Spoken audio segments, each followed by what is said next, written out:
Hey everybody, it is TorontoUnicorn here, and I am here with a story time to keep you all entertained as always. I have been in this lifestyle, this swinger lifestyle, for years now.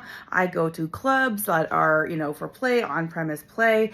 Keep in mind, I'm on YouTube. I'm gonna watch what I say in the language that I use, and you'll have to come to my fan page after to hear me unleashed about the whole ordeal. All right, ready? So I have been into these club lifestyle scenes for a while. I have seen it all. I have seen multiple men on women. I have seen multiple women together. I've seen, certain kink nights, heavy theme nights. Like I've seen a lot. I've seen, a lot.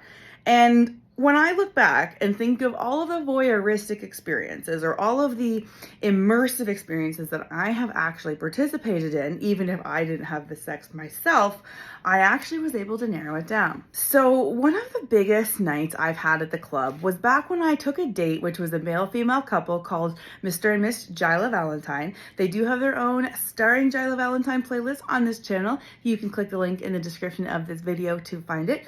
And so they were a couple I entertain once in a while in terms of having like a lot of fun, threesomes, things like that. So on this particular night, which was about a year ago, and I did document this on YouTube in a vlog and a mini story time then, but this is a story of when I went in there with a girl who had agreed in advance to be my submissive, to agree to do what I wanted to do, and she was going in there to take as many men as she could humanly take. And that was her goal, right? So I felt like she was my sexual Barbie doll, and I was able to watch her play with all these people and get fulfillment out of it, even though it was not me like involved in the actual scene, right? So this was like my dream come true. So she's a wonderful, I love to call her a happy slut. I have to keep my language clean relatively, but she's just happy around men, around women. She's a pleaser, she's submissive, she likes to go all out.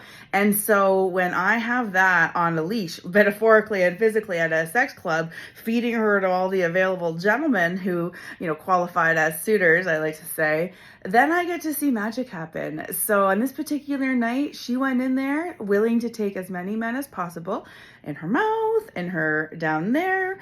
No anal, because we did try actually, and the very first guy that we said, sure, you could put it in her, you know what? He went a little too fast, tore it. It was game over for that. So we did learn that, no unsupervised anal. No one who has not done that before is invited there. We learned that. But basically, I was there while she took multiple people, like one after another, one in the front, one in the back, another one would join the front. Now, I'm calling it front, back, because I'm on YouTube. I'm also wearing this, not revealing very much because I'm on YouTube. I have a fan page, and you can find the link on TorontoUnicorn.com, and I tell these stories in the After Dark version there, so you're going to have to come. But basically, she was surrounded by guys who, let's just go into their mind for a second, they saw the happiest girl, so inviting, willing to give them the BJ of their dreams, and all they had to do is say thank you after and walk away. That's it. So you get to see in their eyes, this girl who's going to give them their, good night that they're going to tell their guys about later, right? So one after another, these guys are coming up. And I was like, be rough with her because she wants to be rough, or like, make her give you the BJ that you want. And so guys would literally like push her head down and make her gag, and she would like that. And like, yeah, no, I kept that girl busy. I remember I heard her speaking at one point during the scene, because I was directing the scene. Actually, this was one of my first director roles of a scene.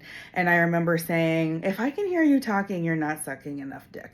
Like, that was like without any kind of comma, laughing out loud at the end. Just get to work, bitch. That's kind of my dumb or femdom style sometimes. It was consensual. She was my very willing submissive, and it was just truly a really fun vibe. So she also likes being used and abused like that way, wanted to be of service to as many people as possible. So if I didn't make her live up to that, she wasn't going to get that internal reward either. So anyways, I saw her take in total 13 men, 13, one after another, as many as we could go.